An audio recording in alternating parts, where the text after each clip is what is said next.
So what really separates the leaders from the followers? It's not just about brute strength. It's about a deep, deep understanding of strategy. Today, we're going to pull back the curtain on the hidden rules of power and cleverness that pretty much shape our entire world. And that right there, that's the heart of it all. This single idea really sets the stage for everything we're about to get into. See, true, lasting power isn't about barking orders. It's about insight, it's about perspective, and it's about understanding the game that's being played all around you. So here's our game plan for today. We're going to start with the mindset, the very foundation of power. Then we'll dive into 4 really potent laws, each with a fascinating story. And we'll wrap it all up with what might be the most crucial principle of all, the role of kindness. All right, first up, the mindset. Before you can even think about acting powerfully, you have to think powerfully. It all starts with how you frame the world, because your perspective dictates your strategy before you even make a single move. This desire to have an impact, to have some influence, it's in all of us, right? But here's the critical truth. Real, lasting influence doesn't come from brute force. It's all about strategic intelligence. It's about being clever. Let's look at a modern take on this, what we can call the Tony Stark mindset. Instead of seeing a problem, he sees progress. When he's saving people, he's not thinking 11 more to go, he's thinking only 11 left to save. It's a subtle shift, but it's everything. He's always looking for the opportunity inside the obstacle, and that is a key trait of a powerful mind. Okay, let's dive into our first law. And trust me, this one is a big one. Power and value are often found not in what you say, but in what you strategically choose not to say. It's all about creating a sense of scarcity with your words. Think about it, right? We all know someone who just never stops talking, and eventually we kind of just tune them out. But when that quiet person in the room finally speaks, everybody listens. When you use your words sparingly, you seem more profound, you're less predictable. Your silence actually becomes this strategic tool that makes other people want to fill the void, often revealing their own thoughts and intentions. It's kind of like the John Wick effect, right? The guy barely says anything, but that's what makes every single word he utters land with so much force. Silence builds this aura of mystery around you. It stops you from accidentally revealing something you shouldn't, and it guarantees that when you do decide to speak, your words have maximum impact. Now for our second law, and this one is all about the real currency of persuasion. You don't win by having the best argument, you win by having the most compelling demonstration.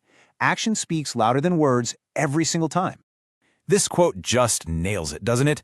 Arguing with a fool doesn't make you look smart. It just drags you down into the mud with them. You can't use logic to change a mind that didn't use logic to get there in the first place. So, what's the alternative? Well, you win with action, just like the architect Sir Christopher Wren did. So the story goes, a mayor demanded these big, grand support pillars for a new town hall. Wren, the architect, knew they were completely unnecessary. But did he argue? Nope, he just built them. But here's the genius part. He left a tiny, invisible gap between the top of the pillars and the ceiling. The mayor was happy, Wren's design was saved, and years later, everyone discovered the pillars supported absolutely nothing.